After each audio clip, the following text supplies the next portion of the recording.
देख सकते हैं। पहले आप देख सकते हैं 29 फरवरी 2024 को जो रिजल्ट आया वो पॉजिटिव था। फिर आप देख सकते हैं जो दूसरा रिजल्ट आया वो नॉन रिएक्टिव आया, कोई हेपेटाइटिस इसके शरीर में नहीं पाया गया। मैं क्यों आज आपको ये गवाही बता रहा हूं? इसलिए ये गवाही बता रहा हूं कि आप एक रीति रिवाज की तरह अब वो ना करो जो हम करने वाले हैं, विश्वास के साथ करो। समझो विश्वास क्या है। हमारा विश्वास परमेश्वर की सामर्थ के ऊपर जो है वो एक तार की तरह काम करता है। जैसे अगर बिजली इस पोल में बह रही है और मैं एक तार इसको छू लूं तो वो जो बिजली वहां बह रही है वो मेरे पास बहने लग जाएगी। वैसे ही विश्वास भी है। ये जो व्यक्ति है इसको मल्टीपल ब्रेन क्लॉट्स थे सर में।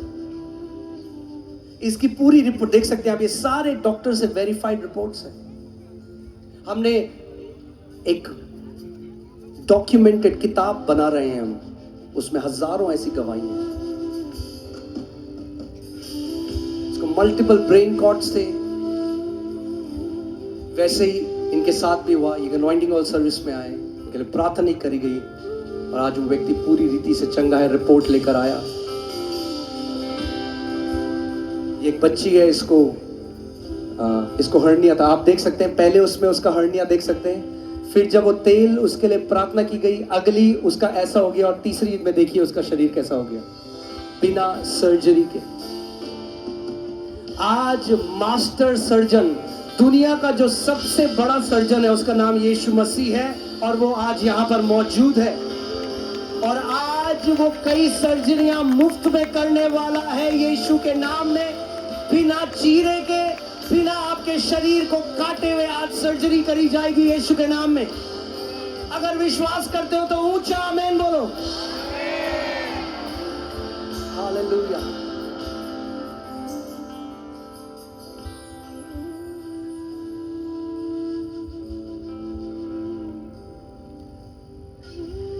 हम लोग बैंगलोर गए थे एक मीटिंग करने और वहां पे एक स्त्री थी, उसकी फेलोपियन ट्यूब्स जो थी वो बिल्कुल डिस्टॉर्टेड थी, खराब थी। डॉक्टर्स के पास गई, उन्होंने कहा कभी भी तुम मां नहीं बन सकती। उस रात मैंने यही घोषणा करी कि यीशु मसीह आज रात को आपके कमरे में आकर आपकी सर्जरी करेगा। फिर मैं बैंगलोर से वापस आ गया। 2 साल बाद जब मैं बैंगलोर गया उसी कलीसिया में मिनिस्टर करने, तो वो एक पीछे से स्त्री चिल्लाई कि आपको याद है आप 2 साल पहले आए थे? उस रात को जब मैं सोई तो यीशु मेरे कमरे में आए, मेरी सर्जरी करी और देखो अपना बच्चा लेकर आई। आज जितनी बांझ स्त्रियां, जितनी बहनें यहां पर हैं, आप अगले साल अपना बच्चा लेकर इस जगह में आओगे परमेश्वर की महिमा करने के लिए। उसका वचन निर्गमन 23-25 में कहता है जब हम अपने परमेश्वर की सेवा करते हैं तो हमारे रोटी पे, हमारे पानी पर आशीष देता है। वो सारी बीमारियों को हमारे बीच में से निकाल लेता है। वो कहता है तेरे देश में कोई बांझ ना होगी। बोलो मेरे घर में कोई बांझ ना होगी, मेरे खानदान में कोई बांझ ना होगी। अगर हम यहोवा की सेवा करते हैं तो कोई बांझ ना होगी। फिर वचन कहता है वो तेरी आयु को, तेरे दिनों को पूरा करेगा। सो क्या क्या? रोटी और पानी ब्लेस्ड होगा, आपका खाना ब्लेस्ड होगा,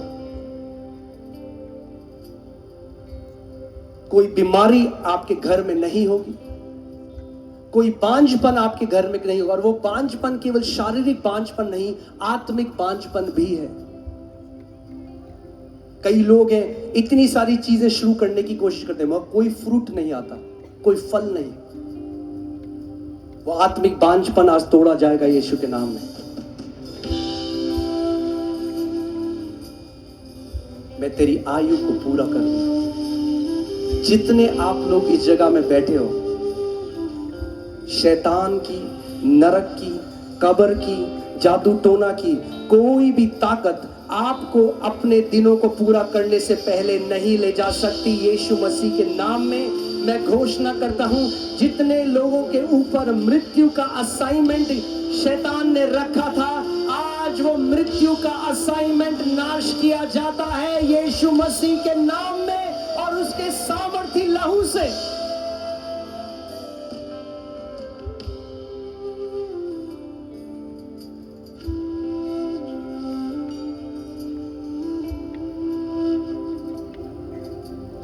कुछ लोग सोचते हैं अरे ये तो परमेश्वर है जो 20 साल में किसी को ले गया, 30 साल में ले गया। नहीं, अगर ऐसा होता तो वो अपने वचन में नहीं कहता मैं तुझे दीर्घायु से तृप्त करूंगा। वो कहता अरे मैं तुझे कैसे दीर्घायु से तृप्त करूं, मैंने तो तेरी आयु 20 साल रखी है। अगर एक आयु लिमिटेड होती तो हेzekiah की उम्र नहीं बढ़ाता परमेश्वर। वो ये नहीं कहता अगर तू अपने माता पिता का आदर करेगा तो पृथ्वी में तेरे दिन लंबे होंगे। यानी आप एक ऐसा कर सकते हो अपने जीवन में कुछ कि अपने दिनों को बढ़ा सकते हो, या ऐसा कर सकते हो कि अपने दिनों को छोटा कर सकते हो। बोलो दीर्घ आयु मेरा पोर्शन है।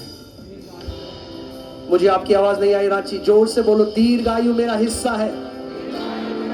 बोलो दीर्घ आयु मेरे परिवार का हिस्सा है। जैसे मैं अपने परमेश्वर यहोवा की सेवा करता हूं, उसने मेरे अन्न और जल को आशीषित किया है, उसने सारे रोगों को हमसे दूर किया है। हमारे घर में कोई बांझ ना होगा। वो मेरी आयु को पूरा करने वाला परमेश्वर है। और उसके बेटे और बेटियों ने कहा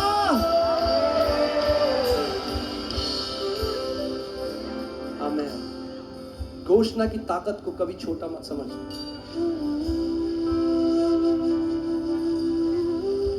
जिसने भी विश्वास की कुश्ती लड़ी, जिसने ये वचन सीखा, छोटे छोटे बच्चे, स्त्रियां, कॉपी भर दी, वो हमारे अपराधों के कारण घायल किया गया, हमारे अधर्म के कारण उस कारण उस ताड़ना उसके कोड़े खाने से लिखते गए, बोलते गए, बोलते गए, बोलते गए। वचन है, रिपोर्टें बदल गई।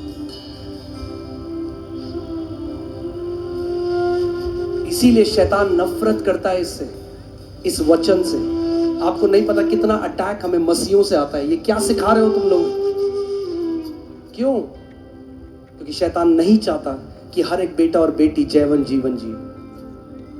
आप गिड़गिड़ाओगे उसे कोई फर्क नहीं पड़ेगा। आप अधिकार में खड़े हो जाओगे, शैतान डर जाएगा। क्योंकि वचन कहता है तू परमेश्वर के अधीन हो और शैतान का सामना कर तो वो तेरे सामने से भाग जाएगा। तो आज हम कुछ घोषणाएं करेंगे, मगर इस बात को समझो, इब्रानी 4 आयत में लिखा है कि जो वचन हमने सुना वो इजरायलियों ने भी सुना, मगर उन्हें उससे कुछ लाभ ना हुआ, क्योंकि सुने गए वचन में उन्होंने विश्वास को ना मिलाया। They did not mix faith in their hearing. अगर आप विश्वास को ना मिलाओ तो आप जैसे आए थे वैसे ही चले जाओगे। कुछ लोग ट्राई करने के लिए आते हैं, वो कहते हैं हाँ हम ट्राई करते हैं, देखते हैं। अरे परमेश्वर कोई कमीज थोड़ा है कि ट्राई करके देखेंगे। ट्राई करने वाला नहीं है।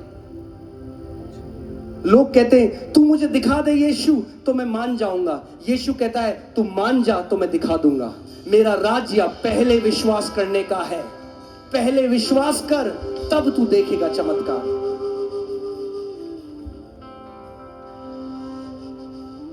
इसीलिए बार बार प्रभु यीशु मसीह जिन लोगों को चंगा करता था उनसे ये सवाल पूछता था, बेटी क्या तू विश्वास करती है मैं तेरे लिए कर सकता हूं? क्या तू विश्वास करता है मैं तेरे लिए कर सकता हूं? क्यों ये सवाल पूछता था? क्योंकि ये मायने रखता है कि आप क्या विश्वास करते हैं। आज जो पूरी रीति से जब हम ये घोषणा करते हैं वो ये विश्वास करते हैं कि प्रभु हर एक वचन जो मेरे मुख से निकलता है आज मेरे जीवन में, मेरे परिवार के जीवन में स्थापित किया जाता है यीशु के नाम में। मैं आपको बता रहा हूं ये सिद्धांत जब हमने दिल्ली में सेवकाई शुरू करी, जब हम 20 लोग थे, तब हमने घोषणा शुरू करी, प्रभु हम दिल्ली में एक ऐसी कलीसिया बनेंगे, महत्वाकांक्षा नहीं, प्रभु हम ऐसी कलीसिया बनेंगे प्रभु जहां तेरी महान महिमा होती। प्रभु वो काम जो सब बोलते हैं दिल्ली में नहीं हो सकती एक बड़ी कलीसिया, हम कहते हैं नहीं प्रभु तेरे लिए कुछ भी असंभव नहीं। अपने कमरे में हम घोषणा किया करते थे और जो हम घोषणा करते थे उसका फल आज खा रहे हैं। कल आपने सीखा नीति वचन 18-21 में मृत्यु और जीवन मनुष्य की जीभ में है और जो इसे इस्तेमाल में लाना जानता है वो उसका फल भी भोगेगा, उसका फल भी खाएगा। तो आज अगर जीवन और मृत्यु जीभ में है और जो हम बोलते हैं उसका फल खाएंगे, तो आज जो आप घोषणा करने वाले हो उसका फल आप और आपकी पीढ़ियां खाएंगी यीशु के नाम में। विश्वास करते हो आप? एक ऊंचा आमेन बोलो। आप जानते हैं आमेन कहना एक ईसाई रीति रिवाज नहीं। आमेन का मतलब है सो बी इट।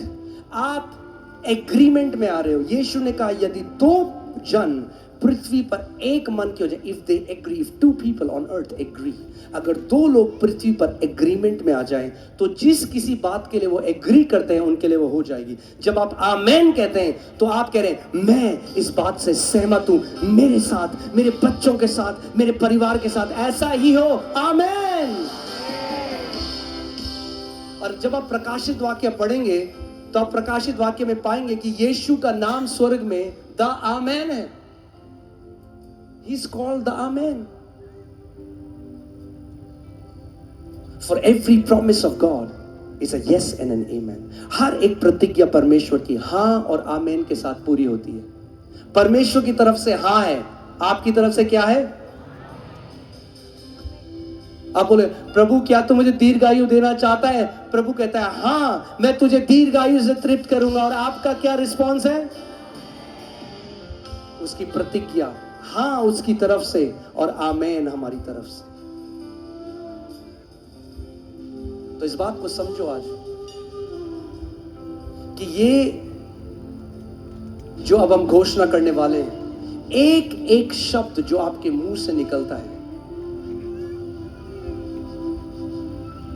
जोब 28 में लिखा है, अय्यूब 28 में, you shall decree a thing and it shall be established for you। जब तू एक बात की घोषणा करता है तो वो तेरे लिए स्थापित कर दी जाती है।